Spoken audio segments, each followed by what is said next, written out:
மூன்றாவதாக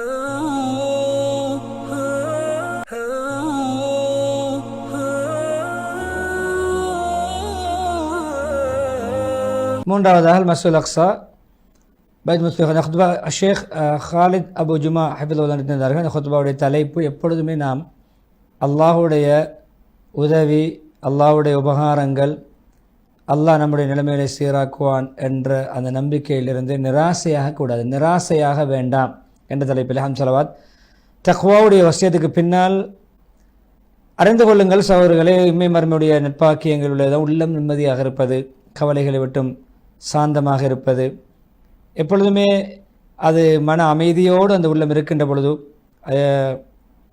அது உண்மையிலே உண்மை மறுமையுடைய ஈடேற்றம்தான்.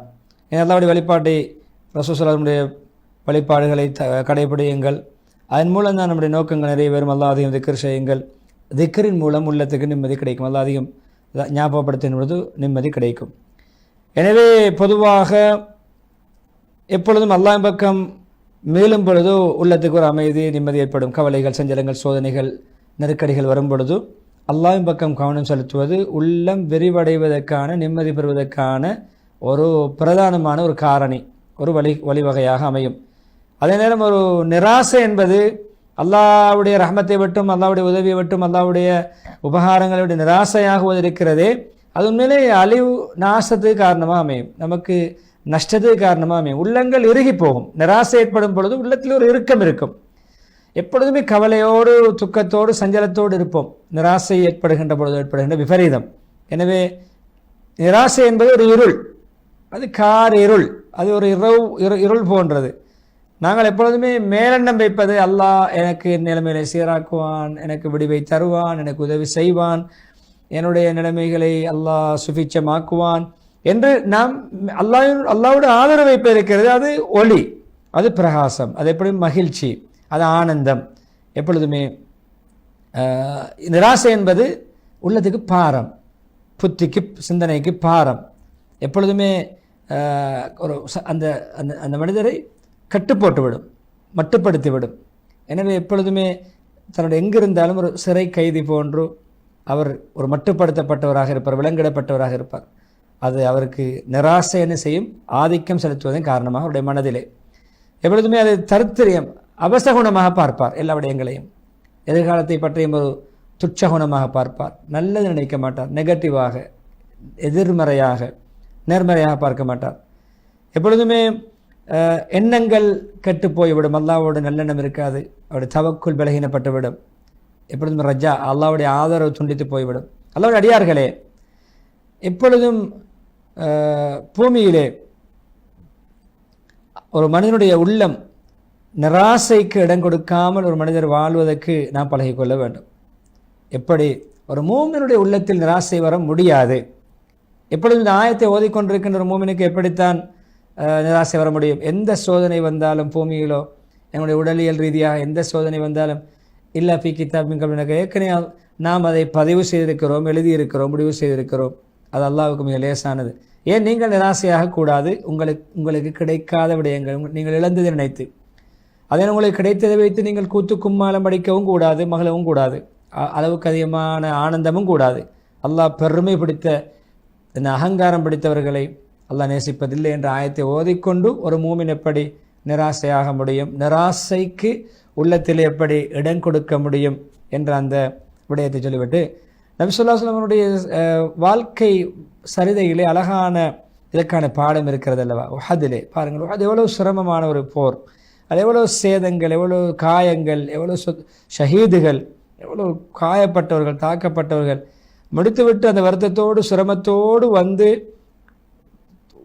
வீடு திரும்புகின்ற பொழுதோ அல்லாஹ்வுடைய கட்டளை வருகிறது, ஹம்ராவுல் அசத் என்ற இடத்துக்கு போக தயாராங்கள், சிரமமான கட்டத்திலே படையெடுங்கள் ஹம்ராவுல் அசதுக்கு. தெளிவான பாருங்கள், அந்த நேரத்தில் சஹாபாக்கள் காயமே, நெருக்கடியே, கவலையே, துக்கமே, பலரை இழந்திருக்கிறோம் என்று காரணம் காட்டி நபி அவர்களோட சஹாபாக்களை பின்வாங்கவில்லை. அந்த நிலைமையிலே உற்சாகமாக, தைரியமாக, சிரமத்துக்குள் இன்னுமொரு தியாகம் வருகிறது, அந்த தியாகத்துக்கு முன்னாகினார்கள், சென்றார்கள். அழகான முறையிலே அவருடைய நம்பிக்கை, ஈமான் கூடிய வெற்றி வாகை சூடி திரும்பினார்கள்.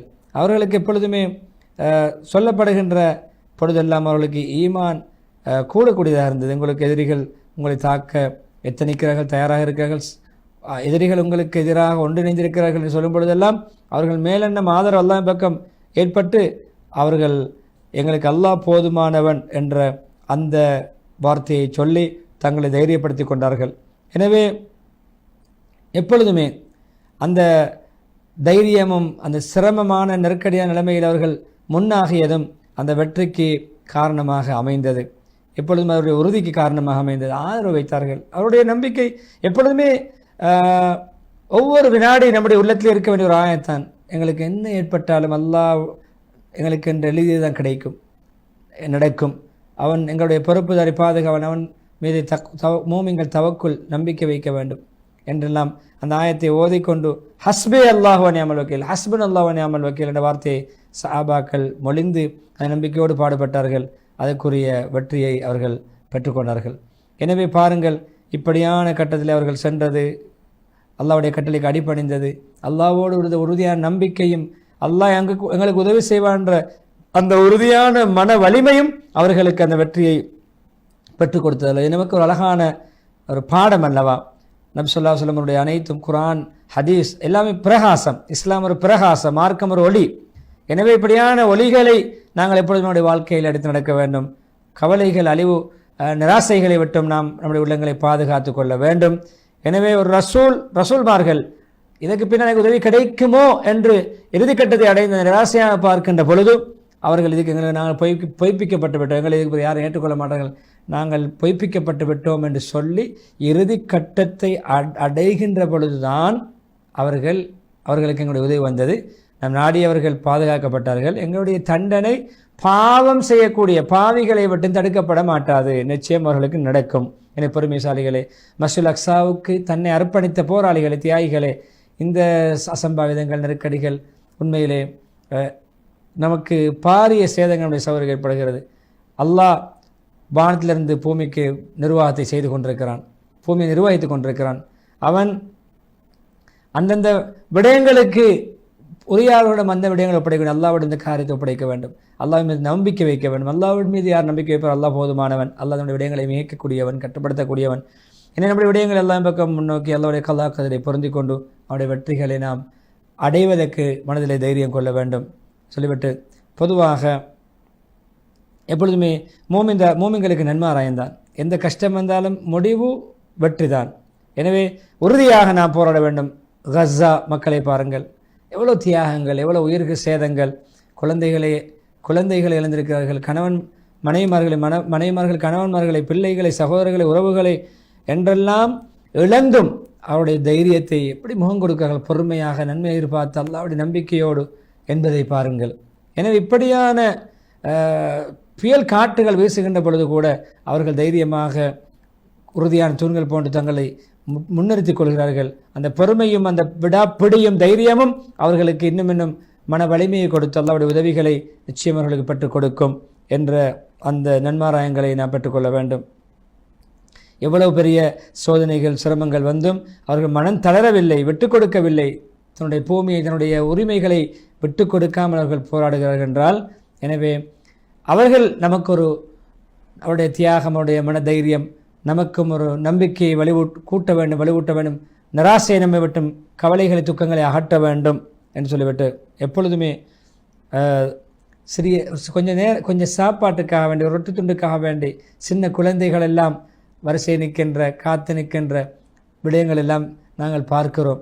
இப்படிப்பட்ட சிரமங்கள், சோதனைகள், பசி, பட்டினியை தாங்கி அவர்கள் அல்லாஹ்வின் மீது நம்பிக்கை வைத்து தொடராக போராடி கொண்டிருக்கிறார்கள். எனவே கண்ணியத்துக்குரிய அல்லாஹ், உயர்வுக்குரிய அல்லாஹ், பெருமைக்குரிய அல்லாஹ், அவன் நிச்சயம் ஒரு விடிவை, ஒரு சுபிட்சத்தை ஏற்படுத்துவான் என்பதில் எந்த சந்தேகமும் கிடையாது. எனவே இப்படியான கட்டங்களிலே நாம் எடுக்க வேண்டிய படிப்பு என்ன தெரியுமா? நம்பிக்கை இழக்கக்கூடாது, நிராசையாகக்கூடாது. எப்பொழுதுமே நாம் அல்லாஹ்வின் மீது உறுதியான நம்பிக்கையோடு, பொறுமையோடு, நிலைமைகளை அல்லாஹ் சீராக்குவான், வெற்றி தருவான் என்ற விடாப்பிடியோடு அந்த சவால்களுக்கு முகம் கொடுக்கின்ற பொழுது நமக்கு ஈட்டிலே வெற்றி கிடைக்கும், கவலைகள் இல்லாமல் நிம்மதி கிடைக்கும், சந்தோஷம் கிடைக்கும். எப்படியும் எல்லா நிலைமைகளிலும் நபி ஸல்லல்லாஹு அலைஹி வஸல்லம் அவர்களுடைய இந்த ஹதீஸை பலஸ்தீன் மக்கள் குறிப்பாக ஞாபகம் வைத்துக் கொள்ள வேண்டும். எப்பொழுதும் என்னுடைய உம்மத்திலே சத்தியத்துக்காக ஒரு கூட்டம் போராடி கொண்டிருப்பார்கள், வெற்றிநடை போட்டு கொண்டே இருப்பார்கள், எதிரிகளை அடக்கி ஆண்டு கொண்டே இருப்பார்கள், எதிரிகள் மீது ஆதிக்கம் செலுத்துவார்கள். அவர்களுக்கு புறம்பாக மாற்றமாக செயல்படக்கூடியவர்களுக்கு நாளிவர்களுக்கு எந்த தீங்கும் ஏற்படாது. ஆனால் இப்படியான ஏதாவது கால சோதனைகள் அசம்பாய நோய் நம்பலங்கள் வந்தாலே தவிர எதிரிகள் மூலம் அவர்களுக்கு எந்த தாக்கமும் ஏற்படாது, அவர்களுக்கு எந்த இடரும் ஏற்படாது. அப்படியானவர்களுக்கு அல்லாஹ்வுடைய கட்டளை வரும் வரைக்கும், ஷஹாத்து கிடைக்கும் வரைக்கும், அல்லது பிரியும் வரைக்கும் அப்படியே இருப்பார்கள். கேட்கப்படுது யார் யாரை சொல்லுது? அவர்கள் தான் பைத்துல் மக்தஸை சேர்ந்த மக்கள், பைத்துல் மக்தஸுடைய வட்டாரத்தில் வாழக்கூடிய மக்கள்.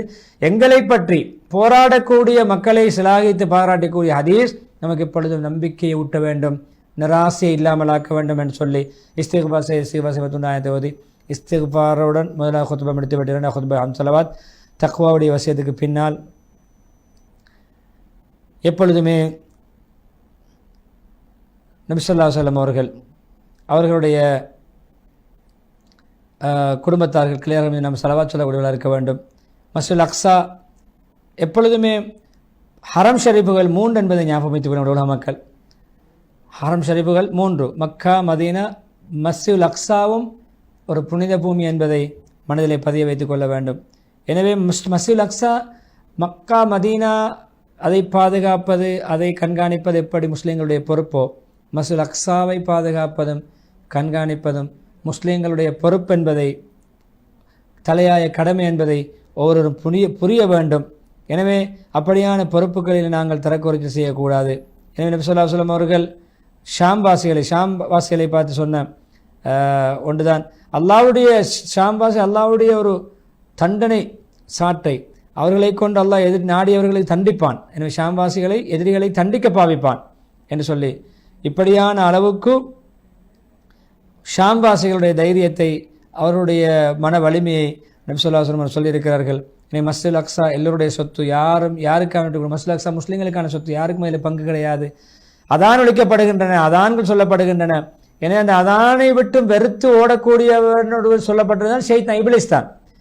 அதான் சொல்லும் பொழுது மஸ்ஜிதுக்கு வராமல் விரண்டோடக்கூடியவன் ஷைத்தான். அதான் யாருக்கு பிடிக்காது? ஷைத்தானுக்கு பிடிக்காது. எனவே அதான் சொல்லும் பொழுது மஸ்ஜிதை நோக்கி வாருங்கள், மஸ்ஜிதை செழிப்பாக்குங்கள், அமல்களும் மஸ்ஜிதை நிறையுங்கள் என்று சொல்லி மக்களுக்கு தொழுகையுடைய முக்கியத்துவத்தையும் அங்கே ஞாபகப்படுத்தி, அதான் முஸ்லீமுடைய அடையாள சின்னம். எனவே அதானை கண்ணியப்படுத்த வேண்டும், அதானை மதிக்க வேண்டும், அதானுக்கு பதிலளிக்க வேண்டும், அதான் சொல்லப்படுகின்ற மஸ்ஜிதுக்கு நாம் விரைந்து செல்ல வேண்டும் என்று சொல்லிவிட்டு அந்த தொழுகையுடைய முக்கியத்துவத்தை, மஸ்ஜிதுகளை செழிப்பாக்குவது, குறிப்பாக மஸ்ஜிதுல் அக்ஸாவை அமல்கள் மூலம் செழிப்பாக்குவதை வலியுறுத்தி நீண்ட துஆ பிரார்த்தனையோடு ஹத்தீப் ஹாலித் அபு ஜுமா ஹஃபிதுல்லாஹ் அவர்கள் தன்னுடைய ஹுத்பாவுக்கு முற்றுப்புள்ளி வைக்கிறார். 3 ஹுத்பாக்கள் மூலமும் பிரயோசனம் அடைவோம். மக்காவுடைய அந்த ஹுத்பா ஷேக் யாசிர் யூசுப் ஹஃபிதுல்லாஹ் அவர்கள் உயர்ந்த குணங்கள், நட்பண்புகள், இஸ்லாமிய விழுமியங்களுடைய ஸ்தான மதிப்பு, அவருடைய மாண்பென்ன என்று அழகான சுருக்கமான ஹுத்பாவை முன்வைத்தார்கள். எனவே நற்குணத்தை நம்மளுடைய அடையாள சின்னமாக, நம்முடைய ஒரு முகவரியாக அமைத்துக் கொள்வோம். அது நிரந்தரமான நற்குணத்தோடு நடந்து கொள்வோம், இடத்துக்கு ஏற்றவாறு மாறாமல் எப்பொழுதும் தன்னுடைய பண்பாட்டை இழக்காமல் நடந்து கொள்வோம். 2வதாக, எப்பொழுதுமே தொழுகையிலே பேணுதல் காட்டக்கூடியவர் எல்லா விடயங்களிலும் பேணுதலாக இருப்பார். தொழுகை மையப்படுத்த அனைத்து விடயங்களும் அமையப்பட்டிருக்கிறது என்று சொல்லி தொழுகையோடு சம்பந்தப்பட்ட விடயங்களை மையப்படுத்தி தொழுகையை நிலைநாட்டுவது, நேரம் பேணி தொழுவது, அதே போன்று முறைகளை பேணி தொழுவது எல்லா விதமான கெடுதிகள் பாவங்கள் நம்மை பாதுகாக்கும் என்ற தலைப்பிலே ஸலாஹுல் புத்தர் ஹஃபிதுல்லாஹ் மதீனாவுடைய ஹுத்பா தொழுகையிலே பேணுதலாக இருப்போம், மஸ்ஜிதை நோக்கி விரைவோம் அதான் சொல்லுகின்ற பொழுது என்ற சிந்தனையோடு. 3வதாக, நிராசையாக வேண்டாம். அல்லாஹ்வுடைய உதவி, அல்லாஹ்வுடைய உபகாரம், அல்லாஹ் நமக்கு நிலைமைகளை சீராக்குவான் என்ற விடயங்களிலிருந்து நிராசையாகக்கூடாது. மோமினுடைய உள்ளத்தில் நிராசைக்கு, அவநம்பிக்கைக்கு இடம் இருக்கக்கூடாது என்ற தலைப்பிலே அந்த ஹுத்பாவை உஹதுடைய நிகழ்வுகளில் நான் சொல்லி ஹாலித் அபு ஜுமா நிறுத்தினார். எனவே 3 ஹுத்பாக்கள் பிரயோசனப்படைய மக்களுக்கு எத்தி வைப்போம், மக்கள் மயப்படுத்துவோம், பிறருக்கும் இந்த விடயங்களை எத்தி வைப்போம், பரப்புவோம். அந்த நன்மைகளை பரப்பி நல்லவைகளுக்கு உதவியாக இருந்த பட்டியலில் சேர்ந்து கொள்வோம் என்று சொல்லி நிகழ்ச்சி தயாரிப்பு நண்பர் ரிஸ்வான், தொழில்நுட்ப நண்பர் ஷரஃபானுக்கும் துஆ செய்தவனாக மீண்டும் ஒரு மனாபிர் இஸ்லாம் நிகழ்ச்சியில் உங்களை சந்திக்கும் வரை விடைபெறுகிறேன். وآخر دعوانا أن الحمد لله رب العالمين والسلام عليكم ورحمة الله وبركاته.